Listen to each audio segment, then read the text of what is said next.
O ministro Edson Fachin do Supremo Tribunal Federal suspendeu nesta tarde a alíquota zero para importação de revólveres e pistolas. A isenção tinha sido definida na última semana pela Câmara de Comércio Exterior vinculada ao Ministério da Economia, mas só passaria a valer no próximo dia 1º de janeiro de 2021.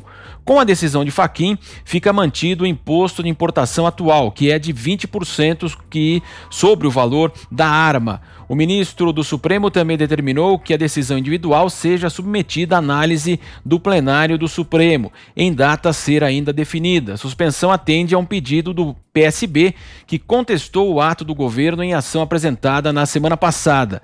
O advogado Rafael Carneiro, que assinou a ação do partido, alegou que o decreto colocava em risco a segurança da sociedade. E agora eu começo com você, Guilherme Fiuza. Marcelo, esse é um assunto de política pública que é um assunto bem complexo, né? Esse assunto ele precisa ser tratado, na minha opinião, com bastante cerimônia, porque as armas de fogo, né, independentemente do debate sobre porte, sobre posse, né, elas são um recurso que precisa ser muito bem utilizado, né? Por conta da sua letalidade imediata. Dito isso, é um assunto que eu não arrisco aqui trazer uma deliberação, né, sobre qual deve ser exatamente a política, só ressalvando que não se faz política de segurança dessa maneira, mas, de qualquer maneira, o governo federal tomou uma decisão sobre tarifas econômicas, tarifas comerciais. E não cabe ao Supremo... Você vê o que é a pauta do nosso programa, né? A gente vai, volta e meia aqui, de Supremo em Supremo, né? Esse Supremo que já não está no alto, ele já está ali ao rés do chão, né? Na cena brasileira, porque ele se aventura em todos os assuntos, né? Ele se enfraquece, ele se desmoraliza dessa maneira. O mesmo ministro Edson Fachin foi autor aí de algumas decisões absurdas, uma delas tomada monocraticamente, coibindo a ação da polícia nas favelas do Rio de Janeiro, coibindo não, proibindo ações, a não ser que mediante autorização. Depois incrementou a decisão sobre relatos, né, sobre reportar, né, a autoridade policial hoje em dia tem que se reportar às instâncias superiores. Isso está sendo questionado, inclusive, pelo Ministério Público do Rio de Janeiro. Isso é um constrangimento da ação policial, isso é um delírio autoritário desses ministros da Suprema Corte. Não é possível você imaginar uma ordem institucional funcionando dessa maneira, né? Que a autoridade de segurança local precise, a cada ação, a cada plano de ação, recorrer a instâncias judiciárias superiores para saber o que pode fazer. Isso é um absurdo. Isso não tem nenhum amparo na lógica. Então, lá vai o Fachin, de novo, deliberar sobre tarifa de importação. Isso não é assunto dele. Isto não é assunto do Supremo Tribunal Federal. Isso é assunto de política econômica, né? O PSB... e outros aí, partidos que se fazem de progressistas, mas eles vivem, coitados, eles vivem dessa miséria de ficar catando migalha ideológica. Eles são catadores de lixo ideológico, né? PSOL, PSB, PT, PCdoB, eles vivem dessa miséria, de antibolsonarismo, não sei o quê. O que esses têm que fazer, se eles discordam da política sobre armamentos no Brasil, é discutir isso no Congresso e discutir isso eventualmente com o próprio governo. Não é ficar fazendo ações performáticas no Supremo, contando com a cumplicidade, como nós estamos vendo aí. Eles fazem várias dobradinhas, a gente viu lá a Rede com a Carmen Lúcia, eles cansam de fazer isso, é quase um arranjo já, né? Eles montam aquela ação, vão lá nesses ministros que vão decidir numa canetada sozinhos. O Fachin era aquele que era militante da Dilma, do MST. Aí chegou lá na Suprema Corte, eventualmente toma outra decisão racional, mas ele tem essa diretriz. E está aí atendendo, a meu ver, de maneira exorbitante, um pedido sobre matéria que não é para ser julgada no STF. Qual é o conflito? Não há um conflito, é uma decisão de política econômica, né? Se o PSB e outras pessoas consideram que as formas, as regras para o uso de armas ou para a venda de armas no país devem ser diferentes, eles precisam questionar essas regras, eles podem até entrar na justiça sobre determinadas regras de funcionamento da questão de armamento no país. Mas entrar numa questão de política econômica, mandar suspender tarifa, quer dizer, mandar recolocar tarifa de importação, isso não existe. Isso é uma via muito torta. E não é assim que se vai discutir com sobriedade a questão das armas no Brasil. Mais uma decisão do governo que esbarra no Supremo, Ana Paula. Marcelo, é impressionante. Todos os dias nós estamos aqui falando sobre os desmandos do Supremo, sobre o Supremo colocando aí as suas garras ou tentáculos, né? Porque parece um monstro. O Supremo virou um monstro de 11 cabeças aí, 11 constituições, 11 desejos. E todos os dias nós estamos aqui apontando o alcance desses tentáculos em cima da prerrogativa de outros poderes, seja do executivo, seja do legislativo, como muito bem colocou o Fiuza nessa pauta.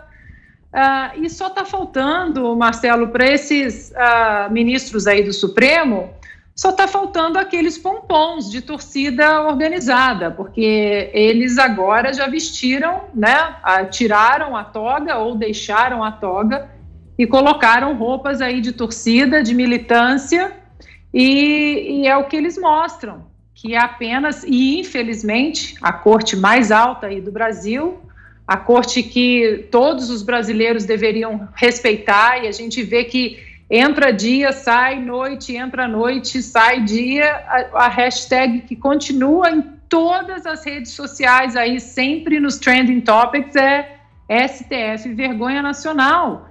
E, infelizmente, é uma instituição, e aí eu digo, por causa desta composição, a instituição STF, tenho certeza que ela continua sendo respeitada por grande parte da população, mas essa composição desse Supremo virou uma piada, virou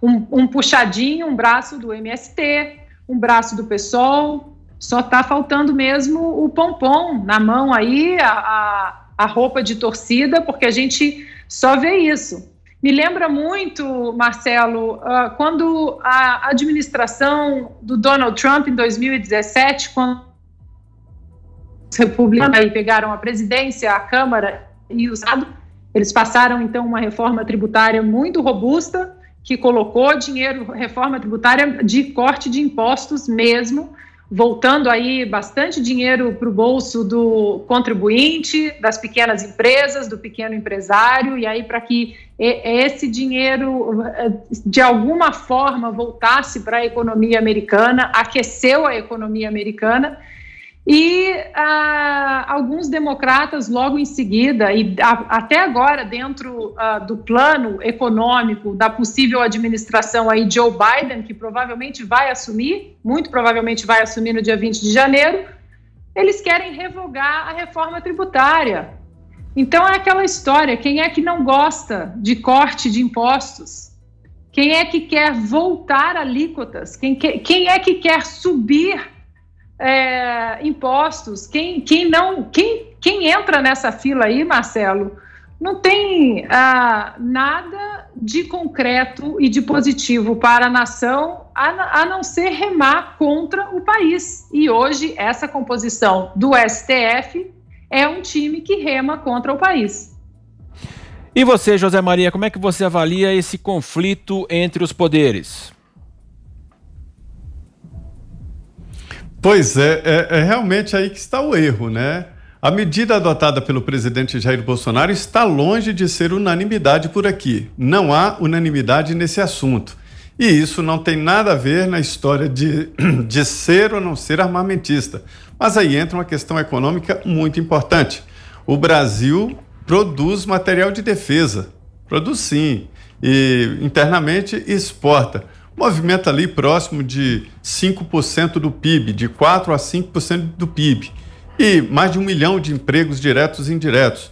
O Brasil já foi mais forte, mas mesmo assim ainda é forte na área de produção de material bélico. O Brasil já exportou carros de combate, né? Tem o Urutu e vários carros que foram, inclusive, projetados aqui no Brasil e fabricados aqui no Brasil. Esse caso, isso só para explicar, foi uma decisão do presidente Jair Bolsonaro de acabar com a alíquota de 20%, né, para pistolas e revólveres. Isso é defesa pessoal, não entra no armamento bélico e muito menos de defesa do país. Mas há uma indústria nesse setor. Um dia antes do presidente assinar esse perdão, houve uma reunião do pessoal do sindicato, da indústria, né, que são os sindicatos patronais de indústrias de defesa, com o ministro da Justiça, André Mendonça. E esse assunto nem foi discutido, eles voltaram daqui de Brasília felizes, entendendo que estava tudo certo. Aí veio o que é problema para a indústria, né? Porque eles continuam pagando impostos pesados, e vão concorrer com a indústria externa, né, de outro país, emprego em outro país, com a indústria externa de revólveres e pistola. Tá, isso aí é um assunto.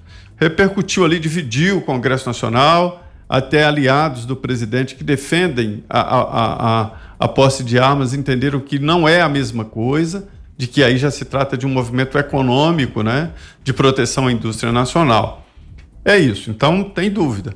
Agora, sobre a competência do presidente Jair Bolsonaro para definir isso é inegável. Isso é inegável. Isso é próprio do executivo.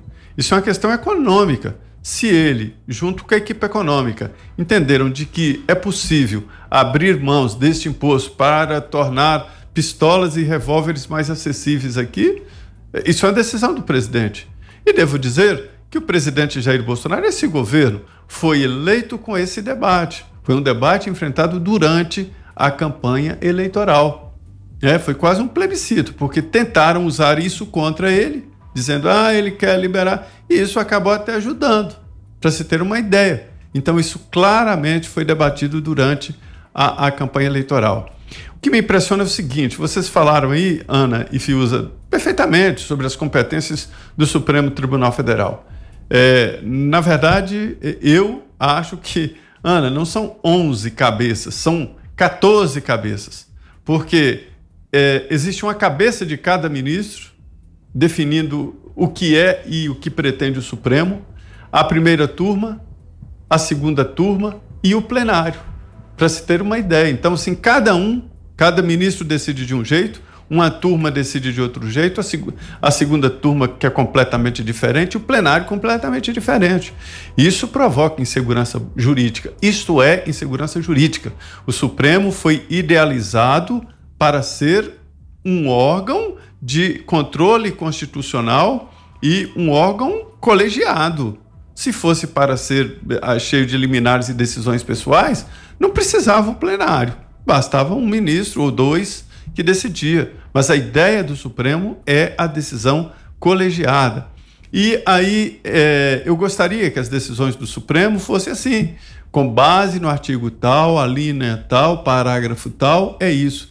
Aí vem a defesa do Fachin, que assim, estou vendo fumo bunis iuris, né? E há periculo in mora, há de referendo do plenário, decide assim, quer dizer, um juridiquês, que pode ser coisa simples para alguns advogados e pessoas que estudam, fumo bunis iuris, ele quer dizer, aí a fumaça do bom direito, isso aí há a possibilidade de que tem razão, há a possibilidade de ter razão. Então, diante disso, para não ter o periculo in mora, ou seja, prejuízo insanável diante de uma demora na decisão, eu decidi suspender uma decisão do presidente da República, como se fosse a coisa mais simples do mundo, e não é.